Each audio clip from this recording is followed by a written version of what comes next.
Alors, vous avez déjà vu une introduction avec le Dr Bano sur le système immunitaire, son fonctionnement, les deux stratégies, stratégie innée, stratégie adaptative. Je suppose que vous avez expliqué les grandes lignes de ces deux stratégies, une stratégie innée directement mobilisable, qui répond d'une manière, on va dire, uniforme vis-à-vis de n'importe quel pathogène. Et toutes les cellules et tous les effecteurs de la réponse innée sont les mêmes. Et comme ils se trouvent en grand nombre, ils vont pouvoir agir directement. En revanche, les effecteurs de la réponse immune adaptative sont dotés de spécificité. Et qui dit spécificité, forcément, on va dire qu'au sein d'une population, par exemple, de lymphocytes T ou de lymphocytes B, on va trouver plusieurs lymphocytes T différents, plusieurs lymphocytes B différents en fonction de quoi? Différents en fonction de leur spécificité. La spécificité, c'est-à-dire quel type d'antigène ils vont reconnaître. Un lymphocyte T va reconnaître un staph, l'autre le mot, l'autre strepto, l'autre leishmaniose, l'autre l'hélicobacter pylori, etc. Donc, cette spécificité fait en sorte que chaque représentant, chaque on va dire, effecteur reconnaissant un pathogène, un agresseur X, est très peu représenté. Du moment qu'il est très peu représenté, pour qu'il puisse agir d'une manière efficace, il va falloir en faire des copies. Donc en Kalesh, on a deux stratégies. On a une stratégie qui n'est pas spécifique, qui peut agir d'emblée, qui va répondre, on va dire, à la majorité des infections, on va dire, banales, des brumes, petite angine, etc. On ne va pas faire intervenir le système immunitaire adaptatif. Okay. En revanche, pour des infections beaucoup plus graves, qui ont tendance à passer à la chronicité, c'est là où le système immunitaire adaptatif va jouer son rôle. Okay. C'est pour cela qu'on a deux stratégies. On a une stratégie qui est directement mobilisable, on a une stratégie qui est spécifique, mais il lui faut un certain temps pour être pleinement actif. Qui est beaucoup plus efficace, mais comme elle ne doit pas être directement mobilisable, alors, je suppose que le Dr Bano travaille comme un cours dans les antigènes. Vous avez vu, bien sûr, les différents types d'antigènes, auto-antigènes, antigènes, etc. Les paramètres qui influencent l'immunogénicité d'un antigène. Puis, lors de la deuxième séance du vendredi, je suppose que c'était assez rempli, assez costaud. Vous avez vu les organes, les cellules, les médiateurs de l'unité du système immunitaire. Donc vous avez vu les organes, lymphoïdes primaires, lymphoïdes primaires.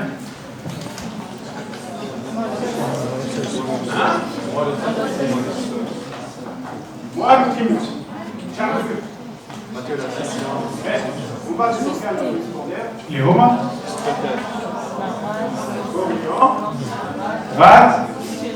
Monsieur lymphoïde. Au muqueuse.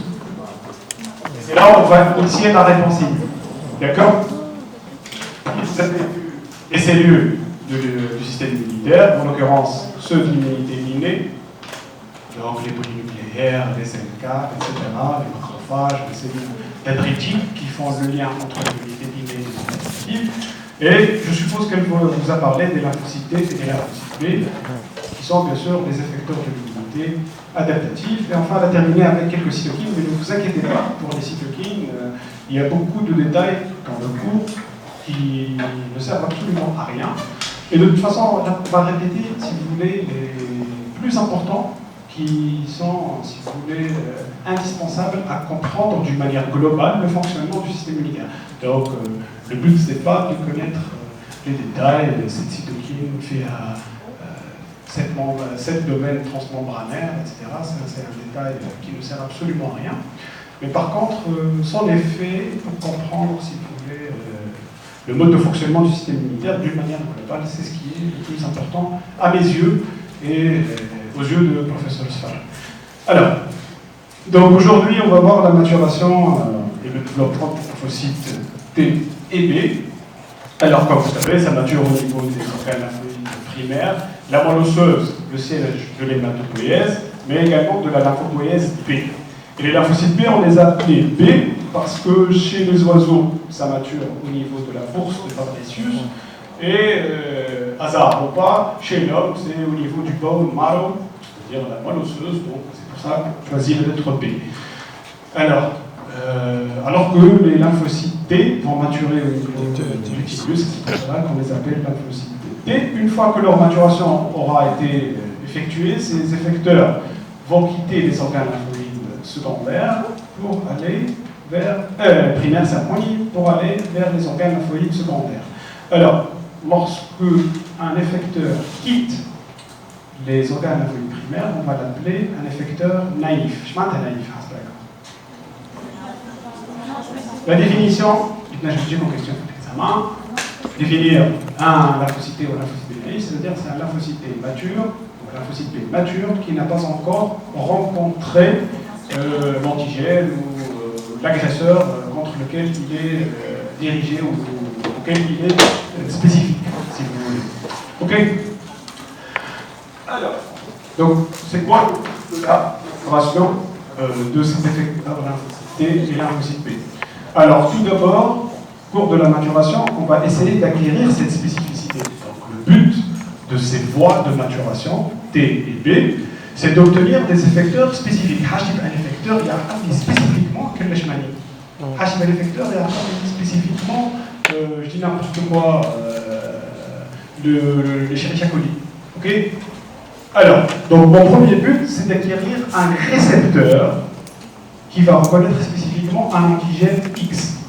Alors, pour pouvoir justement obtenir ce récepteur de reconnaissance spécifique à partir d'un génome qui est le même pour toutes les cellules, il va y avoir des mécanismes de réarrangement de segments de gènes. C'est-à-dire qu'on va choisir au hasard des segments de gènes et qui vont être différents, ce choix va être différent d'une cellule à une autre, et je vais l'expliquer davantage, ne vous inquiétez pas.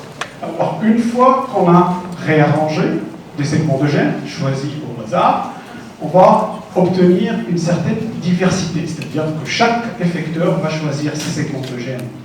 Théo, que le يختار لي يحب، واحد يختار في 1, l'autre يختار في 50, واحد يختار في 1, l'autre يختار في 25, etc. كل واحد يعمل اللي يحب.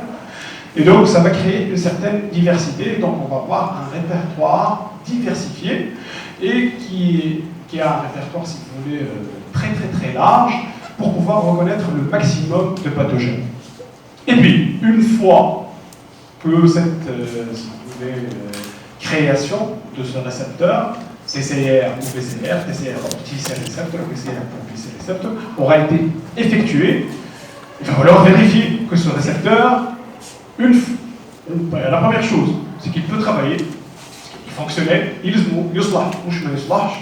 secondo, il faut qu'il ne soit pas auto-réactif. Je n'ai pas besoin d'un récepteur qui reconnaît mes auto-antigènes et qui peut induire une réponse auto-immune et induire des maladies auto-immunes. Ok? Donc, tout effecteur, au cours de sa maturation, va passer par une phase de tolérance. C'est là où on va tolériser les effecteurs pour enlever et tuer tous les effecteurs qui sont auto-réactifs. Ok? Donc, on va acquérir la spécificité et par essence, forcément une diversité du répertoire, mais automatiquement on va passer par une phase de tolérisation. Alors, je vais faire un lymphocyte T reconnaissant un strepto et un lymphocyte T reconnaissant un staph. Ou alors un lymphocyte T reconnaissant un pneumo et un lymphocyte B reconnaissant, je dis n'importe quoi, des leishmaniaques. Je vais le faire. Alors, au niveau de leur récepteur, vous allez remarquer qu'il y a des parties constantes, que ce soit pour les TCR ou pour les TCR, et des parties externes, les plus superficielles, qui vont être des parties variables. Variables en fonction de quoi? Variables en fonction de ce que ça reconnaît comme agresseur. C'est tout. Donc, le farq un lymphocyte B qui reconnaît un germe X et un lymphocyte B reconnaissant un germe Y se situe là, au niveau du domaine variable qui varie d'un lymphocyte B à un autre. L'autre partie constante est la même pour tous les lymphocytes B. Cette partie constante est la même pour tous les lymphocytes B. Donc, le récepteur de reconnaissance spécifique, que ce soit au niveau du lymphocyte B ou au niveau du lymphocyte T, est doté d'une partie variable, superficielle, qui va varier en fonction du type de l'antigène que ça reconnaît, et une partie constante qui est la même. Alors, vous remarquez sur cette diapo qu'aussi bien pour le TCR que le PCR, il y a une fameuse courte queue intracytoplasmique, courte, généralement fait à 4 ou 5 acides aminés, et qui ne permet pas, si vous voulez, de transduire le signal, de passer un message. Non, absolument pas. Donc automatiquement, ces deux récepteurs sont associés à des corécepteurs ou à des molécules accessoires, si vous voulez. En l'occurrence, pour le TCR, ça sera le CD3. Pour le PCR, ça sera le CD79. Ce sont des molécules associées aux récepteurs permettant la transduction du signal.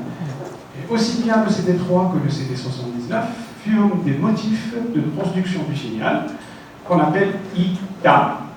ITAM, c'est pour Immunoreceptor Tyrosine Based Activation Motif. Vous n'êtes pas censé connaître ce détail, juste à fond, ITAM. Ce sont des motifs activateurs permettant de transduire un signal activateur. Ok? Alors, on va à partir d'un génome commun, les lymphocytes B et les ANA qui sont en train d'être maturés, ou les lymphocytes B, les thymocytes qui sont en cours de développement, ont le même génome. Qui fait ce qu'ils vont faire pour avoir des récepteurs spécifiques. Son propre récepteur. Aussi bien pour le TCR que pour le PCR. Pour la partie variable, ces domaines variables, je vous on a plusieurs segments de gènes. Alors par exemple, pour le PCR, pour cette partie de la chaîne légère, on va avoir des segments V pour variable, des segments J pour junction. Alors on a plusieurs V, V1, V2, V3, V4, V5. Pour comprendre la chaîne de kappa, on a à peu près 50 V différents. Et on a 5 J différents. Donc chaque lymphocyte B va choisir n'importe quel V avec n'importe quel J, au hasard. Au hasard, au hasard. Chaque lymphocyte B يختار V1 مع J1 والآخر يختار V25 مع J3 والآخر يختار اللي يحب. D'accord, où chaque lymphocyte B va choisir ce qu'il veut. Et c'est une diversité combinatoire, c'est-à-dire il y a plusieurs combinaisons. Alors, en l'occurrence, là, pour les chaînes kappa, on peut avoir 200, si vous voulez, combinaisons possibles, puisque on a 20 V, 50 V et 5 J, donc 5 fois 20, 5 fois 40, plutôt 5 fois 40, ou 5 fois 50, j'ai oublié. 5 fois 40, ça fait 200. Je sais qu'il y a 200 combinaisons possibles pour la chaîne kappa. 120 pour les lambda et pour les chaînes lourdes. Regardez là, on a 3 segments de gènes pour la partie variable. On a des V et des D et des J. Donc on a encore un segment supplémentaire pour la diversité. Donc tout à n'importe quel V, avec n'importe quel D, avec n'importe quel J. Et en l'occurrence, pour les chaînes lourdes, on peut avoir quasiment 9000 chaînes lourdes différentes. Incroyable.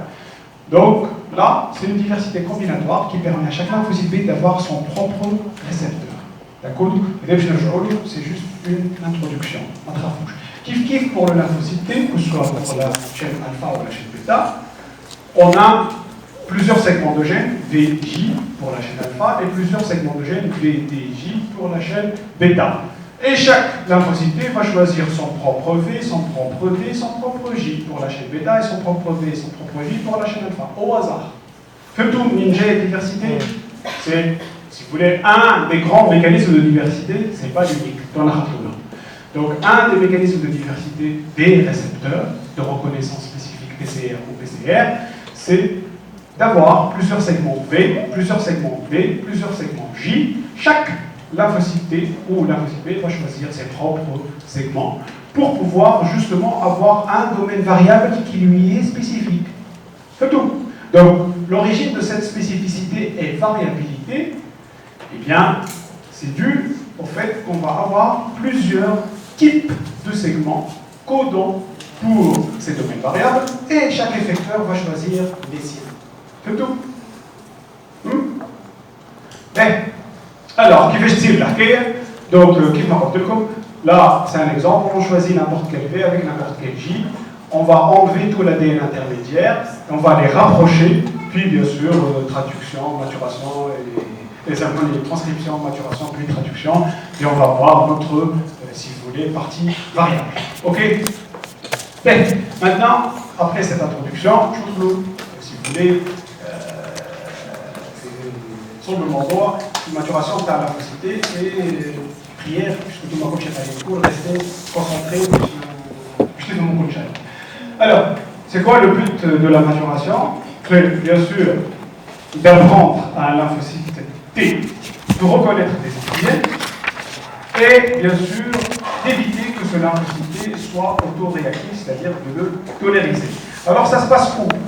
La maturation des lymphocytes. Bien sûr au niveau du thymus. Vous connaissez le thymus, qui se trouve au niveau de l'intestin, antérieur et supérieur, et que ce thymus est subdivisé en deux lobes. Chaque lobe est formé de plusieurs lobules, et au niveau de chaque lobule, on va voir une corticale superficielle, une corticale profonde et une médulaire.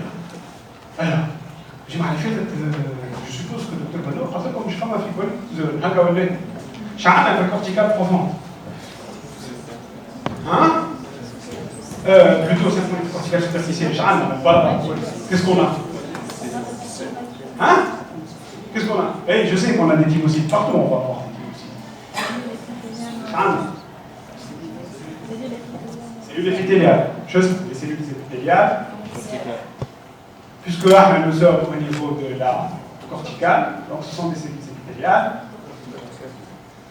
Corticale. C'est aussi bête que ça. Okay. Puis, on va avoir la corticale profonde et la médulaire. C'est là où on va trouver les cellules épithéliales médulaires, mais pas que. On va trouver également des macrophages et, bien sûr, des cellules dendritiques. Ok? Et si vous voulez, les thymocytes les plus immatures, et les gélides et les moelle osseuse, qui n'ont pas encore, si vous voulez, choisi leur voie, on a un thymocyte mésopitral, et on lui donne, si vous voulez, un micro-environnement cytokinique différent. Là, je me lance en un lymphocyte B ou un LK. Il n'est pas encore différencié. Il a besoin du thymus pour devenir un lymphocyte B. Ok? Donc il va rejoindre très vite la corticale superficielle, puis au cours de sa maturation, il va parcourir la corticale superficielle, corticale profonde, médulaire, et s'il arrive à passer à travers tous les filtres de la sélection positive, la sélection négative, on va voir, et qu'on obtient un lymphocyte T, si vous voulez, fonctionnel et tolérant vis-à-vis du soi, il va justement partir au stade de lymphocyte T mature, naïf, pour rejoindre les organes. Hein? Sure. Hein?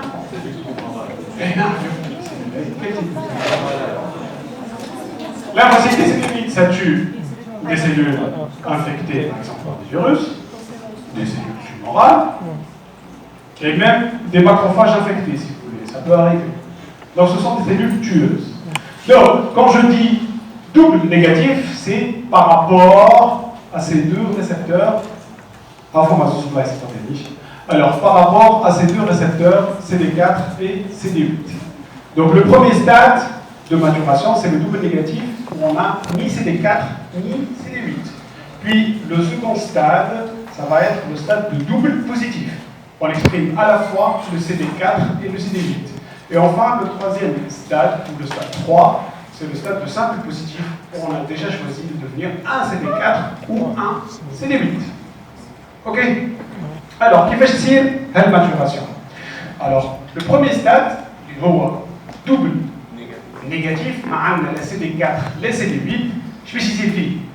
On va commencer à réarranger les segments de gènes de la chaîne bêta du TCR. Alors, je tiens à vous rappeler, même si vous voulez copier les lymphocytes T gamma delta, les lymphocytes T gamma delta a un paragraphe, moi je dis à ta question, et toute, si vous voulez, l'immunologie qu'on va vous enseigner ne va pas concerner les lymphocytes T gamma delta. D'accord? Donc vous pouvez oublier à la limite les lymphocytes T gamma delta, complètement. Ok? Alors, on va se concentrer sur les lymphocytes alpha bêta, c'est-à-dire ayant un récepteur conventionnel, et qui constitue la majorité des lymphocytes T qui se trouvent à l'intérieur de l'organisme. Alors, on va commencer par réarranger les segments de gènes bêta. Je viens de réarranger les segments de gènes bêta, c'est-à-dire je vais choisir n'importe quel V, avec n'importe quel D, avec n'importe quel J pour la partie variable de la chaîne bêta. C'est tout. Pas tout.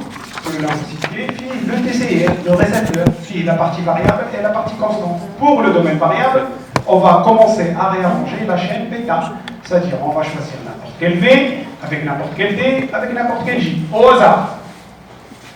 Et on réarrange bien sûr les gamma delta, mais on s'en fout des gamma delta puisque ça suit une autre fois. Et ça va quitter, si vous voulez, le tumus très très tôt. Donc on s'en fout.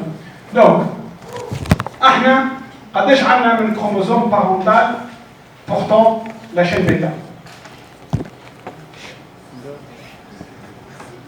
Je fais comme ça. Poser une question ça. On a deux chromosomes 7 qui ont des segments de gènes pour la chaîne bêta. Donc, on va commencer à réarranger avec le premier chromosome choisi au hasard, celui de la maman ou celui du papa. On va essayer de réarranger. Si ça marche avec le premier chromosome, on arrête les frais. Si ça ne marche pas, c'est là où on passe au second chromosome.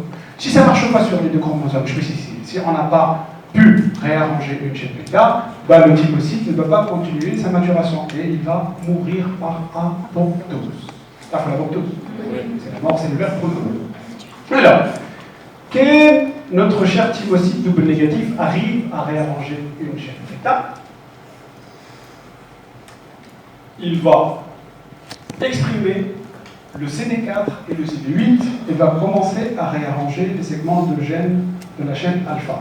Mais avant de commencer à réarranger les segments de gènes de la chaîne alpha, on va voir une authentique prolifération cellulaire. Allez, le réarrangement VDJ de la chaîne bêta coûte énormément en énergie. C'est un réarrangement énergivore qui coûte beaucoup d'ATP. Et donc c'est un réarrangement qui est très précieux. Donc chaque thymocyte ayant réussi à faire un réarrangement VDJ de la chaîne bêta, on va en faire plusieurs copies. Donc il va y avoir une intense vague de prolifération, de mitose si vous voulez. Puis on va commencer à réarranger les segments de gènes de la chaîne alpha et on va être au stade de double positif où on a à la fois le CD4 et le CD8 et bien sûr on exprime un TCR alpha-bêta. Alors, on a CD4 ou CD8 en même temps et on a un TCR alpha-bêta. Qu'est-ce qu'il va falloir faire? كان جيت في المصنع ركبها ركب الموتور نزلت كي ركبته شو يصير ثابت؟ يخدم ولا ما يخدمش؟ هكا ولا صحيح ولا؟ Alors, donc on va faire ce qu'on appelle la sélection positive. Une TCR, on va lui présenter des antigènes présentés sur des molécules machala pour vérifier si ce TCR fonctionne ou pas. Donc la sélection positive, c'est une première étape où on va vérifier si ce qu'on a choisi comme TCR peut travailler avec notre HLA et donc peut, si vous voulez, nous aider à lutter contre les infections ou pas. Si ce n'est pas le cas, on va l'éliminer. Ok? Donc nous avons un TCR, nous avons la sélection positive. Et en même temps, on va choisir de devenir un CD4 ou un CD8. Donc ça c'est compliqué. Alors, une fois qu'on aura choisi le CD4 ou le CD8, choisir simple positif. CD4 ou le CD8. Et qui est la simple positif CD4 ou le CD8, on a un deuxième checkpoint, qui est le TCR تاعنا جربناه يخدم، mais on a un est-ce qu'il est autoréactif ou pas. Donc, là, le thymocyte simple positif va subir ce qu'on appelle la sélection négative. C'est-à-dire qu'on va lui présenter des auto-antigènes et on va voir s'il est autoréactif ou pas. Le cas échéant, il va être éliminé et va mourir par apoptose. Ok, on va revenir sur toutes ces étapes. Et le but final, justement, c'est d'obtenir ce fameux TCR en ayant les deux chaînes alpha et bêta. Alors, ça, je me dis, question, on fait un détail, un plaisir, les chaînes alpha et bêta sont liées par une liaison covalente. Oui, une liaison covalente, un bond disulfure interchaîne ou intercaténaire, si vous voulez. Mais c'est un détail superflu. Alors, ce TCR, comme je l'ai dit tout à l'heure, il a une porte-queue intracytoplasmique et comme toutes les courtes queues, ça ne sert absolument à rien. Donc il doit être associé à un module de transduction du signal qui s'appelle le CD3. Le CD3, je tiens à vous rappeler, est doté de motifs ITAM, qui sont des motifs permettant la transduction du signal. Alors, ce CD3 est formé de 3 dimères, epsilon delta, epsilon gamma, zeta zeta, parfois zeta nu. Donc il y a une erreur que vous voulez copier, comme le CD3 est formé de 5 chaînes, le CD3 est formé de 5 types de chaînes. Donc il y a le module de CD3, le maturation, les récepteurs, je te 5 chaînes. Non, ce n'est pas 5 chaînes, 5 types de chaînes. Il y a 6 chaînes, comme vous voyez ici, mais on a 5 types de chaînes. Epsilon, delta, gamma, zeta et nu. Donc 5 types de chaînes pouvant former 3 dimères. Et grâce à ce CD3, on peut transduire le signal. Alors, un autre détail, là je me dis à mes questions, toujours un détail superflu. Le CD3 se lie au TCR par des liaisons, cette fois-ci non covalentes. Ok? Alors, oui, non, je dis les segments de gènes TCR. Alors, on a le gamma delta, on s'en fout. Bêta. Alors, le bêta, les segments de gènes se trouvent au niveau du chromosome 7. Alors, pour la bêta, on a plusieurs segments B, plusieurs segments D, plusieurs segments J, qui codent pour le domaine variable. Donc, chaque lymphocyte va choisir son propre V, son propre D, son propre J. Pour le domaine variable, on me parle de domaine variable, je suis un mobile.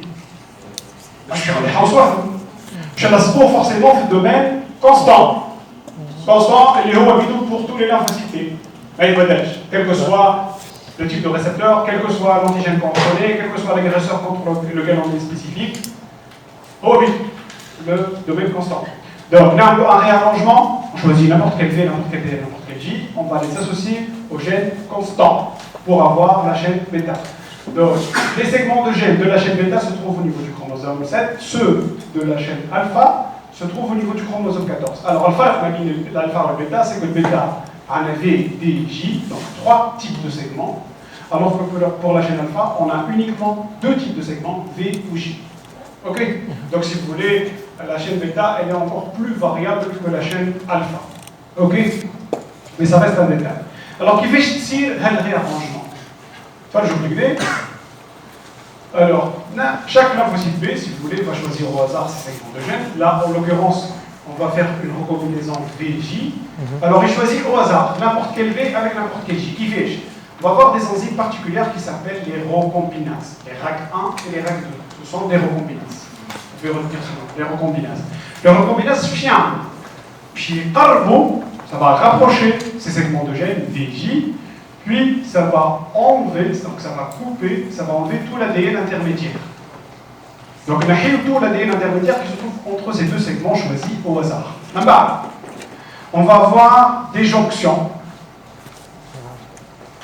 Et là, au niveau de ces jonctions, il va y avoir un complexe polyenzymatique, si vous voulez, qui va traiter ces jonctions. Il va y avoir des excisions, des ajouts de nucléotides d'une manière aléatoire. Il va y avoir une enzyme particulière qui s'appelle la TDT, la terminale désoxynucléotide transférase, qui va rajouter quelques de 1 à 20 nucléotides d'une manière aléatoire. Donc il va y avoir un complexe polyenzymatique qui va traiter ces jonctions. Alors, ce qui vous intéresse, c'est bien sûr l'examen. Et je vais chercher de faire l'examen à la partie. Oui, je fais ça. On va dire, ce qu'il y a à retenir, je montre des détails, Artémis, des Tabois, on va dire qu'il y a un complexe enzymatique qui va traiter la jonction. On va dire, comme les réponses des candidats à la présidence. Mais pas la bonne. Ok? Et ça va être, le plus important à comprendre, une source supplémentaire de diversité. Donc le fait que on zid au hasard, je vais rajouter de la diversité. Et cette diversité, on va la qualifier de diversité jonctionnelle. Donc la première diversité, un choix VJ, c'est une diversité combinatoire. Choix de choisir au hasard, VJ, Israël. On va pas au niveau des jonctions, je ne sais pas ça, je ne zid. Donc là, c'est une, si vous voulez, diversité jonctionnelle, que certains appellent imprécision jonctionnelle. c'est la même chose. Imprécision instructionnelle ou diversité échantillonnelle, c'est la même chose. Donc c'est un autre, un deuxième mécanisme de diversité. On va pas accélérer une fois que bien, ces jonctions, je pense qu'on parle par des ligases. Alors, ce qu'il faut savoir, c'est qu'on ne réarrange que sur un seul chromosome parental fonctionnel. Alors, sur chaque plavocité et sur chaque plavocité, on a un seul type de récepteur. مش واحد هكا هو بيدو موجود en grande quantité mais un seul type de récepteur. معناها ما نلزمش عندي في السيرفاس نتاع الفوسيتي un TCR qui reconnaît le staph et un TCR qui reconnaît le pneumo. C'est pas possible. C'est le même TCR. Alors, je m'écoule le même TCR, je ne réarrange que sur un seul chromosome parental fonctionnel. On va, pour le travail, commencer par la chaîne bêta, stade éducatif. Je vais choisir par on va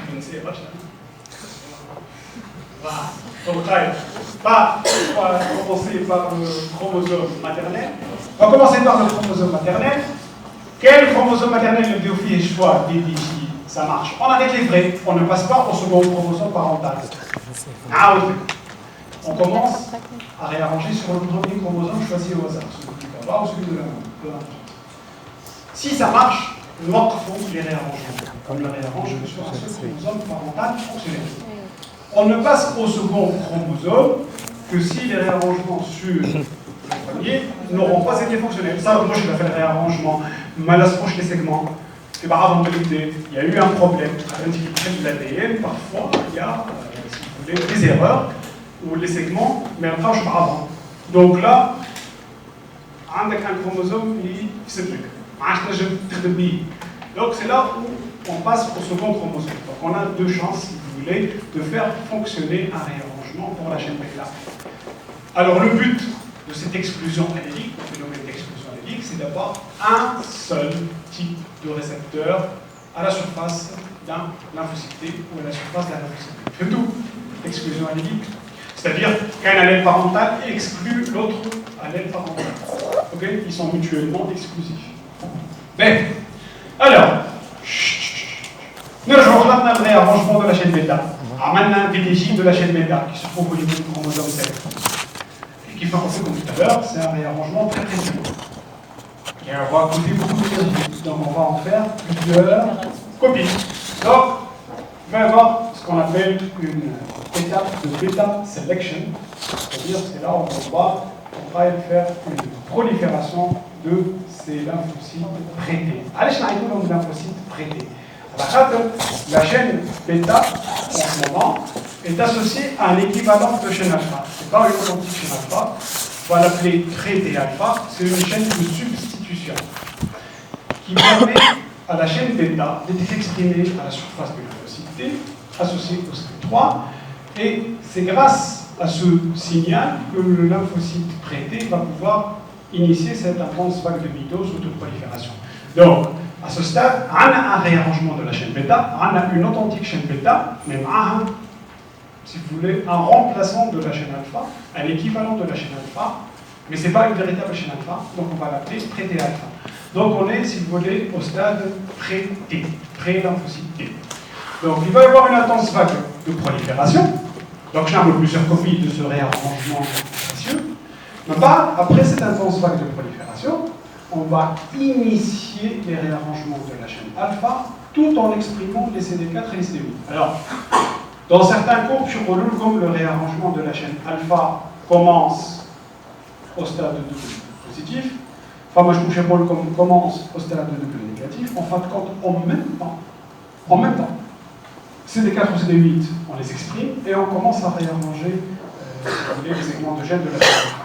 Une fois on a pu le faire, sur l'un des deux chromosomes parentaux, encore une fois, exclusion allélique, on va exprimer une authentique chaîne alpha, on va avoir un authentique TCR, c'est-à-dire moni.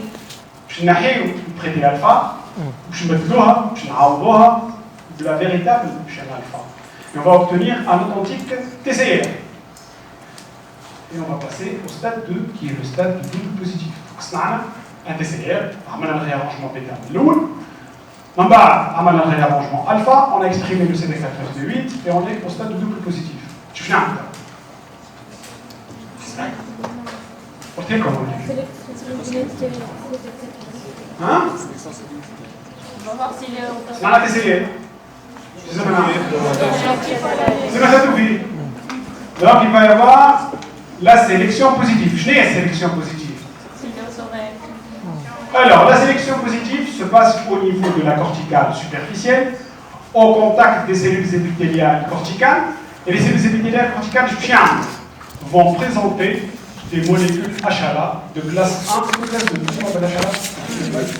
Human leucocyte antigène ou CMH, complexe majeur histocomplexe médicaux. Alors, l'HLA, que ce soit de classe 1 ou de classe 2, ce sont des molécules exprimées sur nos cellules permettant de présenter des antigènes aux lymphocytes. C'est uniquement le rôle de l'HLA. C'est ça le rôle de l'HLA, c'est de présenter des antigènes aux lymphocytes T. Donc sur nos cellules, on exprime des molécules HLA de classe 1 essentiellement, et sur certaines cellules, on va exprimer en plus des molécules HLA de classe 2. Le but, c'est de présenter des antigènes, que ce soit endogènes ou exogènes, aux lymphocytes T. Donc, RTC, il est censé faire de mon parlement l'HLA. Donc la première étape, tu ne pas de mollo, l'HLA.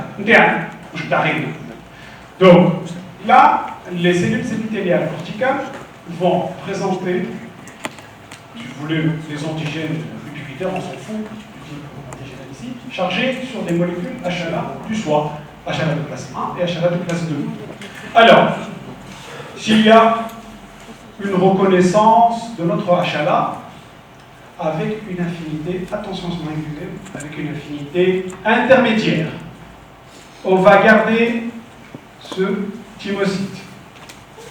En revanche, s'il n'y a pas du tout de reconnaissance, ou l'affinité est trop faible, ce lymphocyte, ce thymocyte, va mourir par négligence et par apoptose. Donc on va le négliger, il va mourir par apoptose. Ok? Donc là, au stade de double positif, au niveau de la corticale superficielle, la cellule épithéliale corticale va exprimer, va présenter des molécules HLA de classe 1 et de classe 2. Si l'affinité de reconnaissance est intermédiaire, on va le garder. Ce thymocyte double positif, on va le garder. En revanche, si l'affinité est trop faible, ou il n'y a pas du tout de reconnaissance, ce thymocyte double positif va mourir par négligence et apoptose. Et ça concerne l'écrasante majorité des thymocytes. Donc, la majorité des thymocytes meurent au cours du stade double positif, au cours de la sélection positive. Ok, c'est positif. Alors, chez les sélections positives, c'est une vérification du TCR qu'on vient de fabriquer. On en a réarrangé la chaîne bêta, on a réarrangé la chaîne alpha. C'est le réarrangement. Mais, un TCR, je ne des molécules avec lesquelles il va travailler ultérieurement. Le lymphocyte, quand il va quitter le thymus, il va essayer de reconnaître des antigènes chargés sur des molécules HLA présentées par nos cellules. On appelle des CPA, cellules présentatrices de l'antigène. Donc, on a obligatoirement besoin de vérifier si ce TCR peut travailler avec notre HLA. C'est la sélection positive. Alors, si le TCR reconnaît notre HLA du soi avec une affinité intermédiaire, on le garde. Si l'affinité est trop faible, s'il n'y a pas du tout de reconnaissance, choix de la manière de la VDJ, vous le passez en jonction, j'ai vu le TCR, mais il n'a jamais HLA forcément. Je l'ai aujourd'hui, mais je ne peux pas travailler avec notre HLA, donc ça va mourir. Attention, si l'affinité est trop élevée, alors c'est estimé à peu près 3 fois cette affinité intermédiaire. Lorsque l'affinité est trop élevée, ça devient un thymocyte dangereux. Donc il faut que l'affinité soit intermédiaire pour qu'on le garde. Alors en même temps, en vérifiant cette affinité et cette reconnaissance du TCR par notre HLA, on va choisir le CD4 ou le CD8. Automatiquement, il faut le CD4 ou le CD8. Oui, ici. question. Alors, on choisit le CD4 ou le CD8. Femi, dehors. On vérifie le TCR. Yoslah, voilà le slash. Il peut travailler avec notre HLA ou pas. Est-ce que l'affinité de reconnaissance est intermédiaire ou pas? Et en même temps, ça se passe en même temps. On choisit le CD4 ou le CD8. Alors, qui fait chercher le CD4 ou le CD8? Alors, le mensonge que vous avez dans votre poly et que vous devez bien sûr reproduire lors de l'examen, c'est que lorsqu'on a une reconnaissance de l'HLA classe 2, on devient du CD4. Lorsqu'on reconnaît l'HLA de classe 1, on devient du CD8. Mais c'est l'examen. C'est pas une théorie, c'est une connerie, si vous voulez. On va la garder pour l'examen puisqu'elle est simple. HLA classe 2, on devient des CD4. HLA de classe 1, on devient des CD8. On le caille à l'échelle. À la fin, les CD8 travaillent avec l'HLA de classe 1. Et les CD4 travaillent avec l'HLA de classe 2. C'est aussi simple que ça, c'est aussi simple que ça. Alors les autres théories stochastiques, pas de stochastique. Enfin, bien à quel est stochastique. Oui. Pas mal d'effets stochastiques. شنو هو l'effet stochastique؟ فما عبد يتكيف الدخان اللي عمره 8 سنين فكان خضرا في الحلوزي. C'était mon grand-père. Et il avait bu en très bonne santé jusqu'à ses 96 ans. في مصر. وفما واحد مرة هكا جبت جدة مع صحابه. Il a chopé le cancer du poumon. Malheureusement. Ça c'est un effet stochastique, c'est un effet dû au hasard. Ok? Donc moi je trouve le il y a l'effet stochastique. Il y a des gens qui l'effet stochastique. Alors stochastique, ça veut dire au hasard. Et le hasard n'existe pas, les amis. Alors, comme à une autre théorie, celle de la cinétique et de la durée du signal, mais on s'en fout, c'est trop compliqué. Donc, ce qu'il y a à retenir pour l'examen, je vous dis, qui fait choisir le CD4. Classe 1, c'est 8. Classe 2, هكا تفهمي. باهي يا جماعة.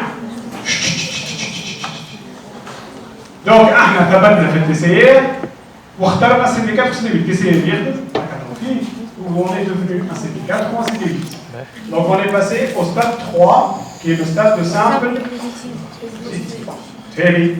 Mais, وصلنا في stade simple positif, احنا وين حسب رايك في التيموس؟ في اللوبول. وين مشينا؟ Cortical profond ou médulaire. Et là, le cortical profond ou le médulaire, qu'est-ce qu'on va trouver? Hein? Bien sûr, notre type aussi de simple positif, mais what else? La cellule épithéliale médulaire, c'est la plus importante, plus des macrophages, plus des cellules de taille. Alors, le thymocyte simple positif, CD4 ou CD8, va augmenter l'expression de son TCR. Donc on va avoir encore beaucoup plus de TCR. Pour vérifier une multitude d'auto-antigènes. La cellule épithéliale médulaire, elle est au jeu de Rodic, cortical profond ou médulaire, elle a la capacité, la capacité d'exprimer d'une manière ectopique, d'une manière ectopique des antigènes tissulaires périphériques au niveau du thymus. J'exprime au niveau du thymus des antigènes thyroïdiens, des antigènes pancréatiques, des antigènes surrénaliens, c'est tout. Chose qu'on ne peut pas faire au niveau des autres organes. Donc, au niveau du thymus, la cellule épithéliale médulaire, je dis bien médulaire, grâce à un facteur de transcription qui s'appelle R pour Autoimmune Regulator, ce R, comme c'est un facteur de transcription, va se transloquer au niveau du noyau, va agir sur les promoteurs des gènes codant pour des protéines tissulaires périphériques. Donc, in fine, cellule épithéliale médulaire va exprimer les antigènes du tissu périphérique au niveau du thymus. Bien sûr, pour les présenter à ces thymocytes simples positifs, CD4 et CD8, pour vérifier si le TCR est autoréactif ou pas. Auto-sélection négative, on a un pour boucher. Mais, avec plaisir. Alors, au stade de simple positif, CD4, CD8, on a TCR, bon, ça il peut travailler avec notre HLA. Voilà. On va vérifier s'il est autoréactif ou pas. La cellule épithéliale médulaire, c'est la cellule la plus importante au cours de la sélection négative. Alors, elle exprime un facteur de transcription qui permet d'exprimer des protéines et des antigènes tissulaires périphériques au niveau du thymus. Le but, c'est de présenter ces antigènes tissulaires périphériques au thymocyte simple positif, CD4 ou CD8, pour le tolériser. Alors, je ne fais pas tout. S'il reconnaît nos auto-antigènes avec une forte affinité, on sait, moi je classe. Si on le lâche dans la nature. Donc, il va falloir le tuer par apoptose. C'est la sélection négative. En revanche, s'il ne reconnaît pas nos auto-antigènes, on va le garder. Donc, c'est ça la sélection négative. On ne garde que les thymocytes ne reconnaissant pas nos auto-antigènes avec une forte affinité. Ok?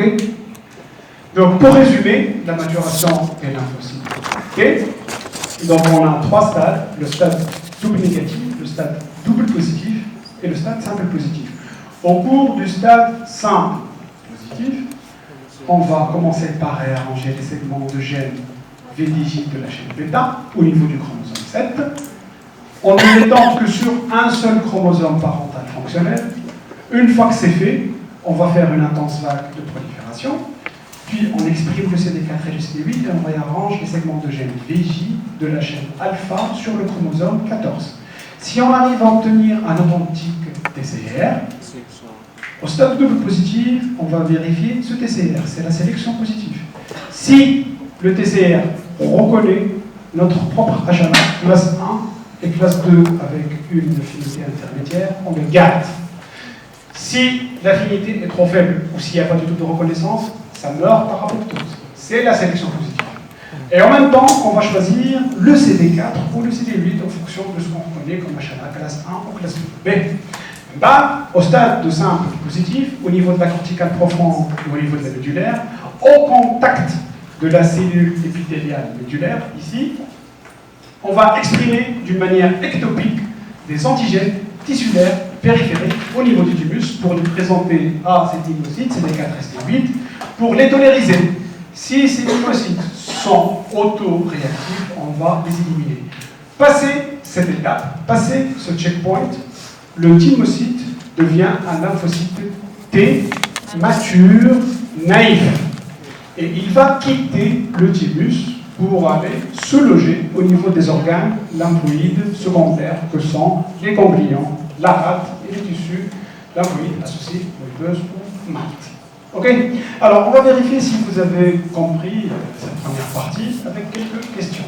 Alors, pour le TCR, je pense que j'ai déjà expliqué ce que la partie variable, la partie constante et le module CD3. Alors, juste un détail, le CD4, il reconnaît la HLA de classe 2 et le CD8 reconnaît la HLA de classe 1. Mais les lymphocytes T gamma delta, on a des questions, donc on va passer à ces questions. Allez, le récepteur spécifique à l'antigène du lymphocyte T. Ce sont des questions qui s'apprennent, je ne suis pas misogyne, mais ce sont des questions féminines, il faut les avoir à cœur. Quel est le temps de TCR tout. C'est bon. Alors, existe sous forme soluble. Ce ne sont pas mes questions, ce sont des questions. ou la scène d'un objet, ou les motifs quand on fait l'examen. Et le genre. Donc, je ne sais pas ce qu'on donne des questions à ça. Donc, existe sous forme soluble.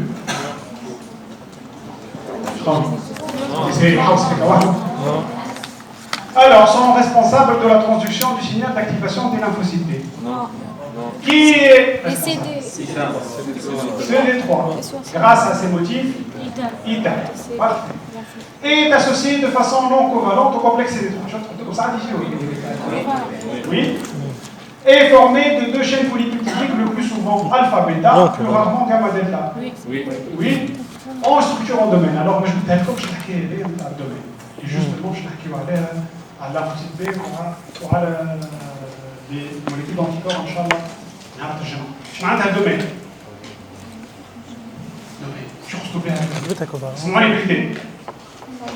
Un domaine veut dire un domaine du myéloglobuline. C'est marqué structure en domaine, ça veut dire un domaine du myéloglobuline. Je n'ai pas un domaine. C'est marqué, vraiment les 100 à 110 acides aminés.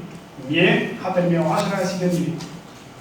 Dans lesquels on va trouver, au sein desquels on va trouver deux cystéines éloignées de 62 positions, par exemple 20 ou 80, qui vont créer une boucle SS, un pont de sulfure intrachaîne ou intracaténaire, c'est la même chose. et ça va permettre d'avoir un repliement de cette protéine ou de ce domaine.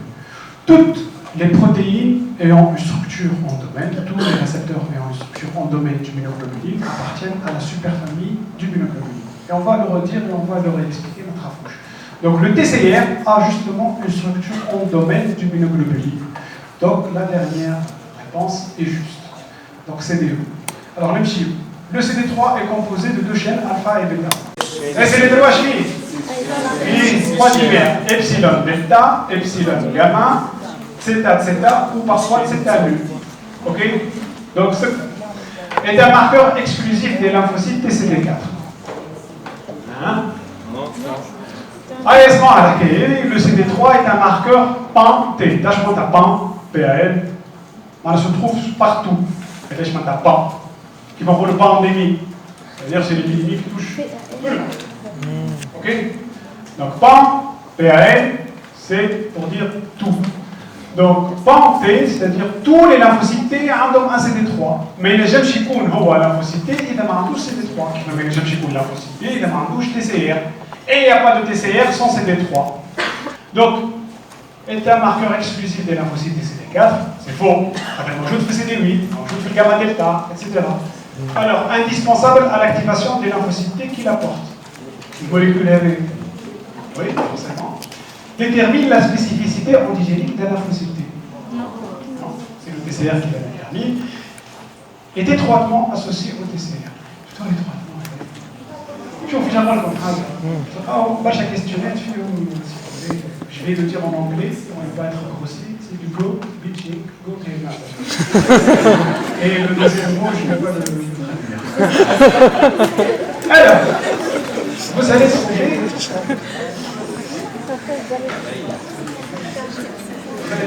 beaucoup de questions qui travaillent étroitement, intimement. Que l'on travaille étroitement, intimement, les immunologues pour l'intimité aussi.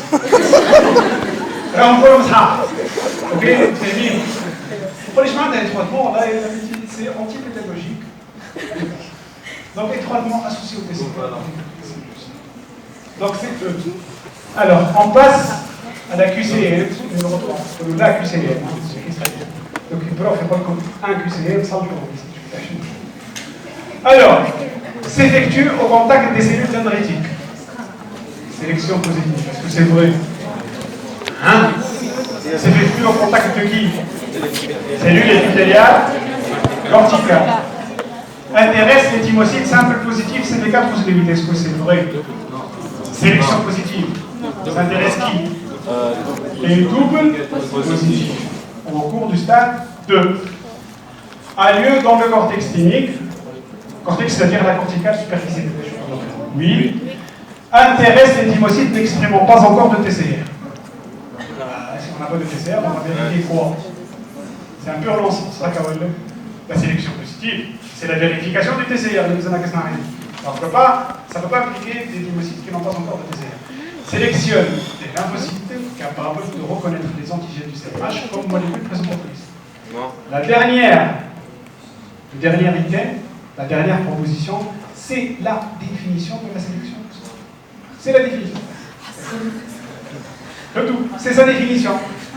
Au cours de la sélection positive, on va pouvoir vérifier si on peut travailler avec notre HLA. Voilà, comme molécule présentatrice d'antigènes. C'est mis. Donc c'est eux. La QCM4. La sélection négative concerne les thymocytes double positifs. Est-ce que c'est vrai? D'accord? Se fait au contact des macrophages, des cellules dendritiques et des cellules épithéliales médulaires, qui est la plus importante, au niveau de la jonction cortico-médulaire thymique. Est-ce que c'est vrai? Oui. Élimine les lymphocytes autoréactifs. En tout cas, le but de cette sélection négative, c'est ça. Et le fruit de la recombinaison génétique. Qu'est-ce qui est le fruit de la recombinaison génétique? Le fait de produire un TCR. Réarrangement bêta, puis réarrangement alpha. Ok? Sélectionne des lymphocytes reconnaissant CMH. Et quelle sélection? Positive, négative. Voilà. La reconnaissance de la HLA, c'est la sélection positive. La vérification de la reconnaissance des autoantigènes, c'est la sélection négative. Donc, BC. Alors, bon, c'est une question bizarre, sans dont le thymus se produit à la fois sélection positive et sélection négative, on s'en fout. Alors les cellules épithéliales corticales thymiques sont impliquées dans la sélection négative. Non, c'est faux, positif. Le phénomène de tolérance centrale est appelé sélection négative. Oui, centrale à l'èche. C'est un organe lymphoïde primaire, donc central. Alors, les thymocytes qui subissent le phénomène de sélection positive sont double positifs. Oui ou non? Oui. Vous devez être sûr.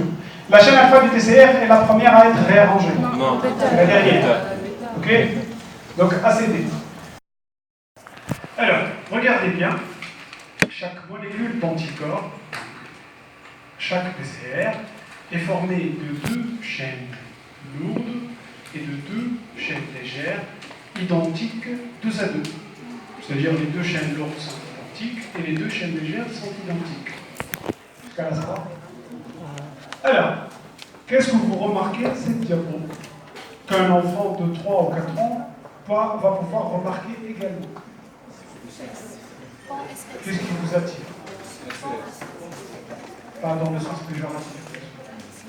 Qu'est-ce qui attire votre attention?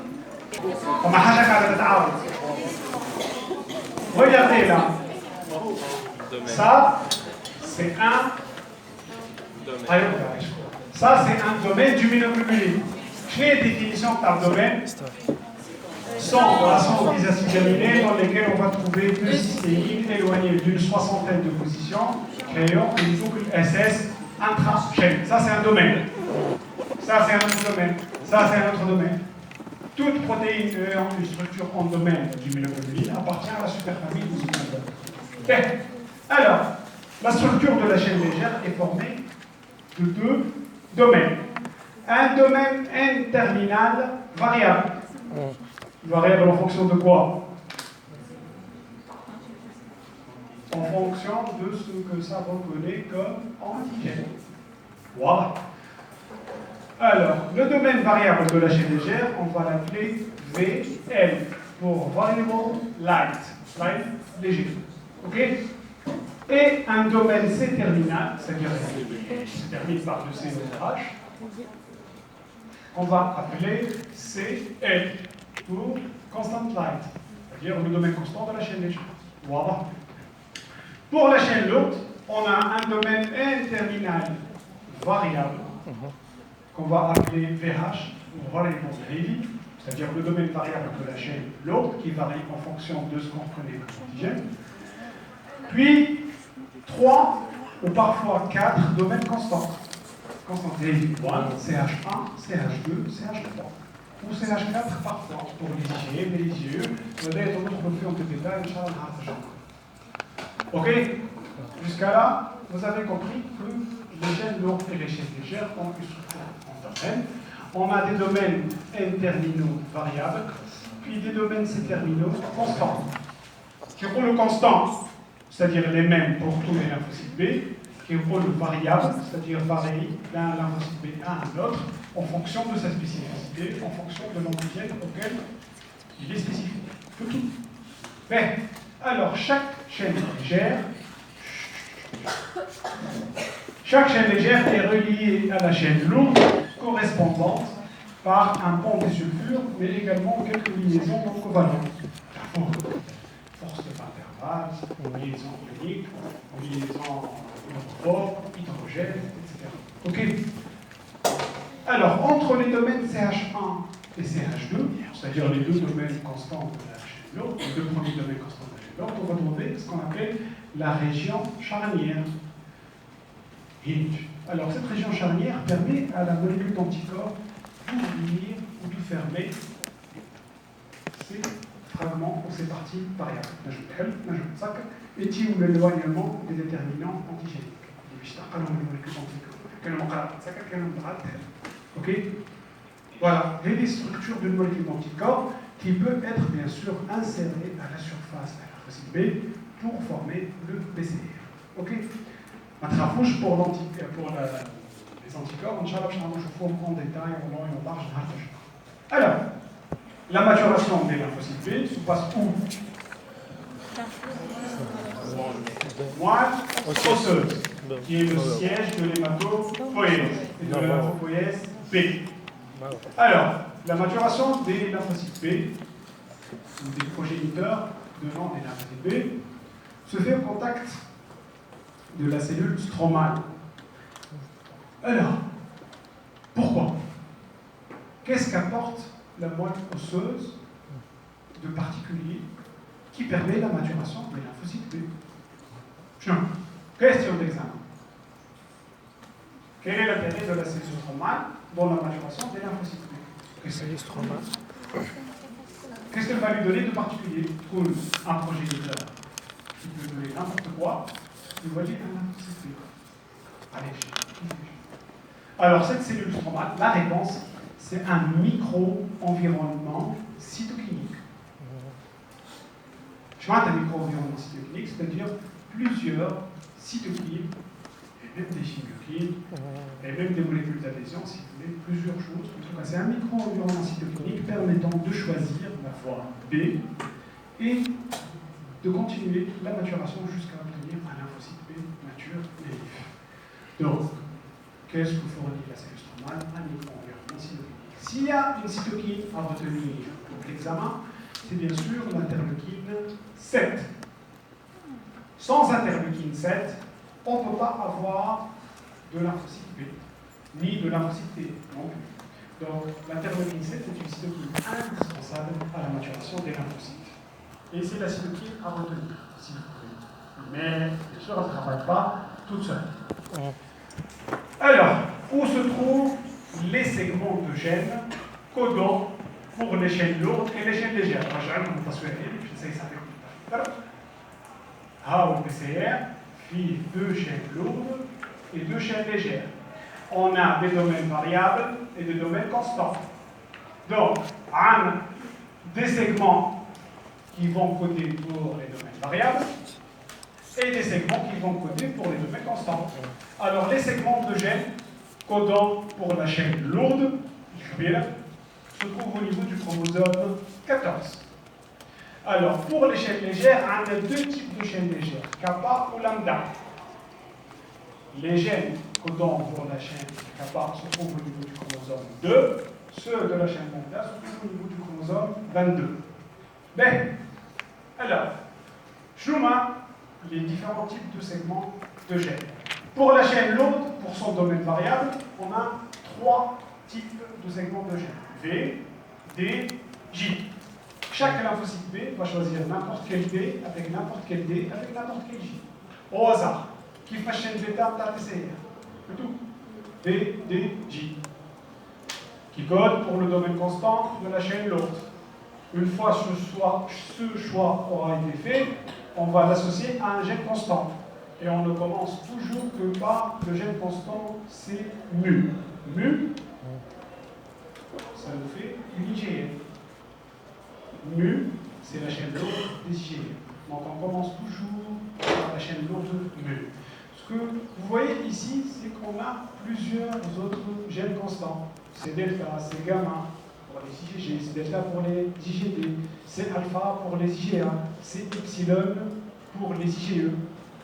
Donc on a plusieurs gènes constants qu'on va utiliser ultérieurement au cours de la réponse.